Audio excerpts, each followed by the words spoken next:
Hello student, मैं नीतिका आज आपके लिए फिर से एक और वीडियो बना के लेके आए हैं। हम कर रहे हैं न्यूटन का बैकवर्ड डिफरेंस इंटरपोलेशन फॉर्मूला। ये भी बहुत इंपॉर्टेंट है एग्जाम के पॉइंट ऑफ व्यू से। न्यूटन का बैकवर्ड फॉर्मूला और फॉरवर्ड फॉर्मूला दोनों में से कोई एक क्वेश्चन 101% पेपर में आता है। तो देखिए बैकवर्ड फॉर्मूले के बारे में हमने वैसे बैकवर्ड फॉर्मूले के बारे में पिछली वीडियो में बता चुके थे, लेकिन फिर भी हम एक बार और बताते हैं। बैकवर्ड फॉर्मूला बिल्कुल आपका फॉरवर्ड फॉर्मूले की तरह है, बस वहां पे माइनस लग जाता है, यहाँ पे क्या लग जाता है, सब जगह प्लस लग जाता है। वहां u-1 था, यहाँ u+1 हो गया। जहां जहां प्लस था वहां माइनस लग जाएगा, u-1 u+1 u+2। और यहाँ वहां डेल लगता था, यानी कि सीधा जब हम किसी चीज को ऐसे बता रहे हैं, इसे बोलते हैं हम डेल्टा, ठीक, इसे बोलते हैं हम नेबुला, यहाँ लग जाता है नेबुला। अब क्या होता है नेबुला, ये हम क्वेश्चन से पता करेंगे। तो ये न्यूटन का फॉर्मूला लिखा। आप देखिए इसके ऊपर एक क्वेश्चन देखते हैं। हमारे पास क्वेश्चन है, if the ix represent the number living at a age x are life table, find the accurately age a data will the permit of the value x की वैल्यू 35, 42, 47। हमें 3 पे इसको वैल्यू को फाइंड करना है, 35 पे, 42 पे और 47 पे।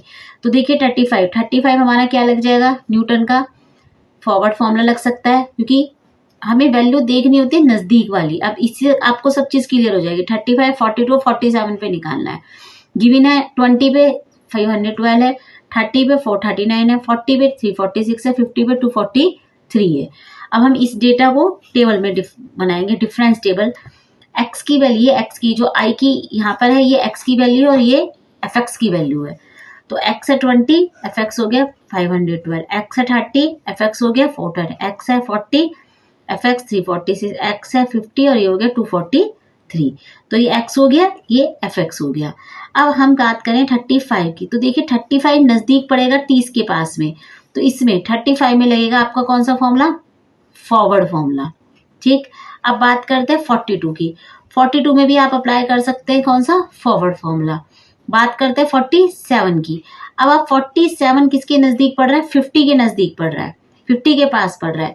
अब इसमें आपके पास दो चॉइसेस हैं, या तो आप इसमें फॉरवर्ड फॉर्मूला भी लगा सकते हैं और इसमें आप बैकवर्ड फॉर्मूला भी लगा सकते हैं, क्योंकि एग्जाम में नहीं बोलता है कि बैकवर्ड से करो या फॉरवर्ड से करो, लेकिन फिर भी अगर कई बार एग्जामिनर जो चाहता है कि भैया अगर ये नीचे के पास से, नीचे से नजदीक वैल्यू है, तो कुछ एग्जामिनर चाहते हैं कि भाई वो बच्चा किससे सॉल्व करे, वो बैकवर्ड से करे। तो आप सबसे रिक्वेस्ट है, बिल्कुल लास्ट की वैल्यू के नजदीक है तो आप बैकवर्ड फॉर्मूला ही लगा कर आए, क्योंकि सीसीएस यूनिवर्सिटी में ज्यादा सही इसको ही मानेंगे। तो आप 50 के बिल्कुल नजदीक है कौन, 47, तो हम इसमें लगाएंगे कौन सा फॉर्मूला, बैकवर्ड। अगर आपको एग्जाम में नहीं याद आ रहा है बैकवर्ड फॉर्मूला, तो आप फॉरवर्ड से भी लगा सकते हैं, रॉन्ग नहीं होगा।